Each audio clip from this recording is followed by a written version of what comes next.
Professor Aditya Bhardwaj के कक्षा में प्रवेश करते ही अनायास एक चुप्पी सी छा जाती थी। छात्र एकाग्रचित होकर उनके मुख से निकले एक एक शब्द को सुनते व अपने स्मृति पटल पर उतारते जाते। प्रोफेसर आदित्य भारद्वाज की विषय पर पकड़ इतनी मजबूत थी कि वे घंटों उस पर धाराप्रवाह बोल सकते थे। इसके अलावा वे एक चुंबकीय व्यक्तित्व के मालिक थे। लंबे ऊंचे प्रोफेसर भारद्वाज प्रोफेसर कम यूनिवर्सिटी के छात्र ज्यादा लगते थे। पिछले कुछ दिनों से वे कक्षा में कुछ असुविधा महसूस कर रहे थे और वह असुविधा थी उन्हें प्रीति वशिष्ठ की निगाहों से। प्रीति वशिष्ठ एक मेधावी छात्रा थी जिसकी योग्यता पर प्रोफेसर भारद्वाज ही नहीं बल्कि अन्य प्रोफेसर भी गर्व कर सकते थे। कक्षा में लेक्चर देते समय जब भी उनकी दृष्टि प्रीति पर पड़ती वे उसकी आंखों में तैरती बेचैनी व बेकरारी देखकर परेशान हो उठते थे। जाने क्या था उसकी आंखों में कि प्रोफेसर भारद्वाज जैसा सुलझा आदमी भी उलझ कर रह गया था। उस दिन स्टाफ रूम में जब प्रोफेसर भारद्वाज अपने लेक्चर की तैयारी कर रहे थे तभी कॉलेज का चपरासी उनके नाम एक लिफाफा लेकर आया। प्रोफेसर भारद्वाज ने उसे उलट पुलट कर देखा। लिफाफे पर आदित्य भारद्वाज के अलावा कुछ नहीं लिखा था। शायद किसी ने कॉलेज प्रांगण में ही बाहर से आने वाली डाक के बॉक्स में डाल दिया था।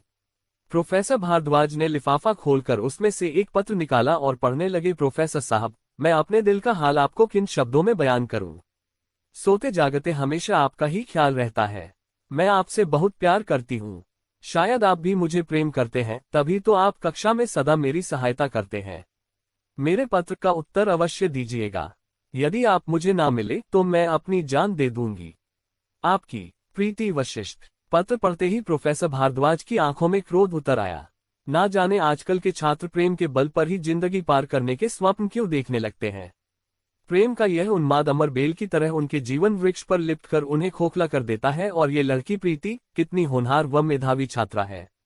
ना जाने किस मृग तृष्णा में उलझकर स्वयं का भविष्य चौपट करने पर तुली है। उनकी प्रीति पर विशेष कृपा दृष्टि का अर्थ प्रेम नहीं बल्कि अपने कॉलेज की मेधावी छात्रा के प्रति स्नेह मात्र था। प्रोफेसर भारद्वाज ने प्रीति से दो टूक बात करने का निश्चय कर लिया। उसके उज्ज्वल भविष्य के लिए यह आवश्यक था कि उसे इस भूल भुलैया से निकाला जाए। अगले दिन प्रोफेसर भारद्वाज ने देखा कि प्रीति कॉलेज परिसर में खंभे से टेक लगाए शून्य में न जाने क्या तक रही है।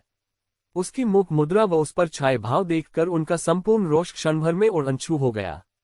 उन्हें महसूस हुआ कि इस समय प्रीति की अवस्था गीली मिट्टी की तरह है जिसे कलाकार के अनुभवी व दक्ष हाथ ही एक सुरुचिपूर्ण कलाकृति का रूप दे सकते हैं। और इस वक्त प्रीति का जीवन संवारने की संपूर्ण जिम्मेदारी उन पर है। एक शिक्षक होने के नाते उनका यह नैतिक कर्तव्य बनता है कि वे प्रीति को ठोकर लगने से पहले ही इन पथरीले रास्तों से लौटा जाएं, परंतु वे समझ नहीं पा रहे थे कि इस समस्या का क्या समाधान है। अचानक ही उन्हें रोशनी की एक किरण दिखाई दी। क्यों न प्रीति के माता पिता से मिलकर इस समस्या को सुलझाया जाए। प्रोफेसर भारद्वाज ने कॉलेज रिकॉर्ड से प्रीति के घर का पता लिया।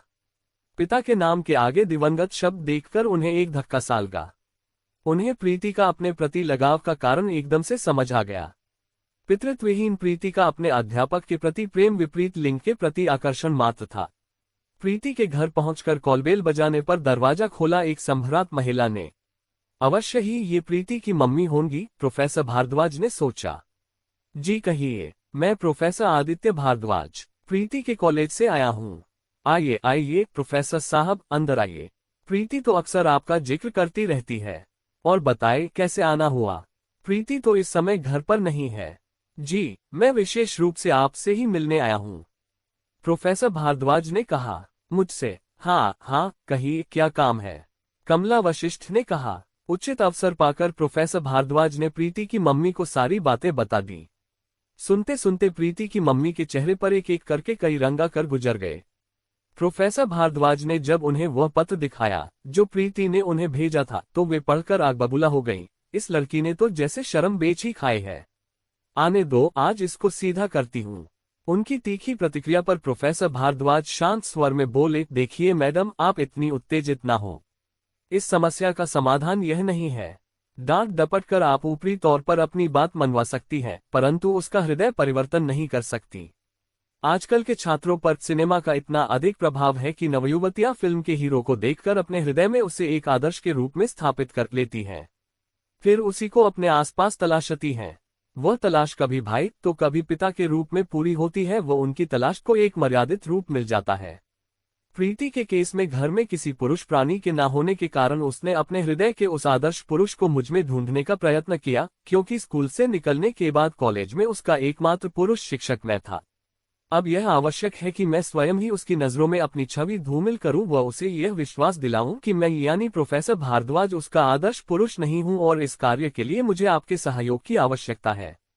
कमला ध्यान से उनकी बातें सुन रही थी। मुझे क्या करना होगा प्रोफेसर साहब? प्रोफेसर भारद्वाज ने धीरे से अपनी योजना कमला जी को बताकर वहां से विदा ली। अगले दिन रविवार था। कमला किचन में खाना बना रही थी। इतने में कॉल बेल बजी। प्रीति, दरवाजा खोलो जरा, कमला ने कहा। दरवाजा खोलते ही सामने प्रोफेसर भारद्वाज को देखते ही प्रीति तो खुशी से पागल सी हो गई। उसने स्वप्न में भी नहीं सोचा था कि उसके पत्र का उत्तर देने प्रोफेसर भारद्वाज स्वयं उसके घर आएंगे।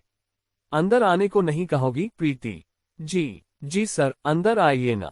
अपने मनमीत को द्वार पर आया देख प्रीति तो अंदर आने के लिए कहने की साधारण औपचारिकता भी भूल गई थी। मम्मी देखिए कौन आए हैं। कमला अपनी साड़ी के आंचल से पसीना पोंछती हुई आई। कौन है? क्यों शोर मचा रखा है?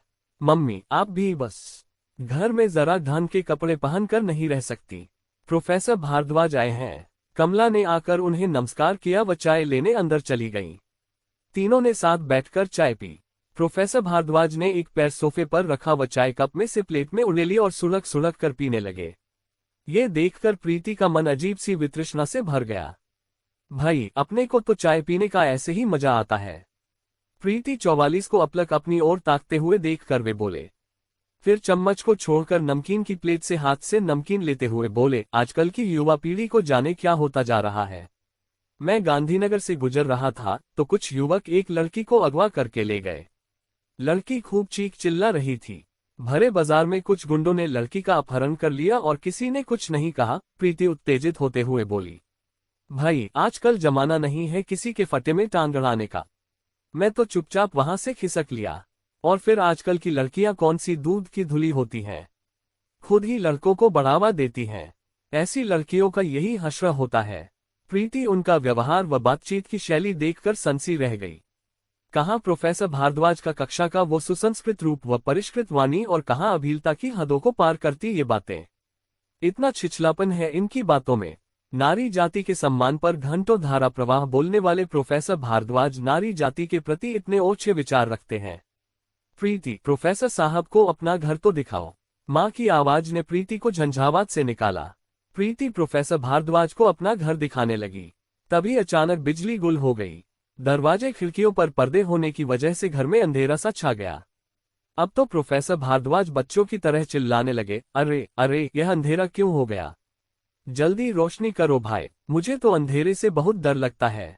कट आउट ढीला हो गया होगा शायद। कहते हुए प्रीति ने पर्दे हटाए तो प्रोफेसर भारद्वाज ने चीखना बंद किया। अब तो किसी इलेक्ट्रीशियन को बुलाना होगा। प्रोफेसर भारद्वाज बोले, नहीं, छोटे मोटे फॉल्ट तो हम लोग खुद ही ठीक कर लेते हैं। प्रीति इलेक्ट्रिक बोर्ड की तरफ जाते हुए बोली, आप लोग खुद ही बिजली का काम करते हैं। अरे नहीं, कहीं करंट लग गया तो? मैं तो कभी नहीं छूता ऐसी वाहियात चीजों को। प्रीति यंत्रवत कट आउट निकालकर फ्यूज वायर देखने लगी। उसके दिमाग में अंधर चल रहे थे। वह तुलना कर रही थी कॉलेज के अति गंभीर और अपने घर में जोर जोर से चिल्लाते प्रोफेसर भारद्वाज की। कहाँ कॉलेज में उनका वो शिष्ट और सौम्य रूप, जिसकी सादगी बरबसी दूसरों को अपनी ओर आकर्षित कर लेती है, और कहाँ उनका यह असभ्य आचरण, जिसका प्रदर्शन वे पिछले 1 घंटे से कर रहे हैं। कक्षा में इतिहास के महायोद्धाओं के पराक्रम बढ़ा चढ़ाकर बताने वाला यह अध्यापक इतने कमजोर दिल का निकला कि एक बेबस लड़की की चीख पुकार सुनकर भी उसकी अस्मिता की रक्षा के लिए आगे नहीं बढ़ पाया। क्या यही रूप था उसके हृदय में बसे हुए स्वप्न पुरुष का? नहीं, उसका स्वप्न पुरुष का पुरुष नहीं हो सकता। उसके मन मंदिर में स्थान पाने वाला पुरुष भले ही प्रोफेसर भारद्वाज की तरह कामदेव की छवि न रखता हो, परंतु होगा पुरुषोचित गुणों से भरपूर, नारी जाति के सम्मान के लिए मर मिटने वाला, केवल अपने बाजुओं पर भरोसा करने वाला, शिष्टता व सौम्यता का प्रतिरूप।